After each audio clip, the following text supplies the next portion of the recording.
Way gana kaon, mao gyapon wa say gana kaon. Pareha karon akong ginamasahe, sige kurog antiyan.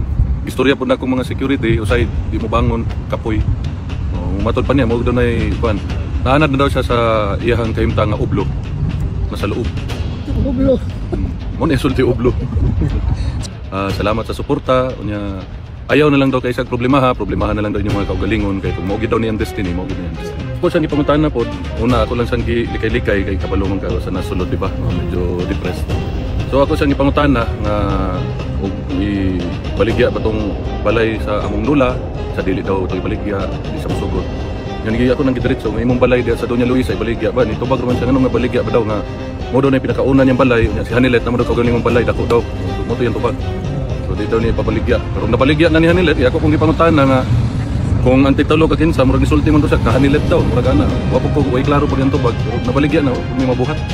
Dahil sa pagkakaroon, ang among inahan, si mama namo, ni sulti gyud nga pohon og kaluyan sa Ginoo makagawas siya didto na siya papuyon sa balay namo. Kuan gyud namo na nastoryahan namo ni VP Inday o ni Mayor Paste na kanang balaya dili na siya actually na masulti nga kan sa among amahan. Ang tagiya na ang tiga Davao na kinahimo na nilang atuhanan ng lugar. Like I said sa ako mga kapwa Pilipino, salamat sa inyong suporta sa akong amahan o sa akong igsuon nga si VP Inday ug sa among pamilya. Salamat kaayo. Matuto ba ni Papa nga iyang message, kalimti na lang daw siya, siguraduhan na lang daw inyong mga kaugalingon. Salamat.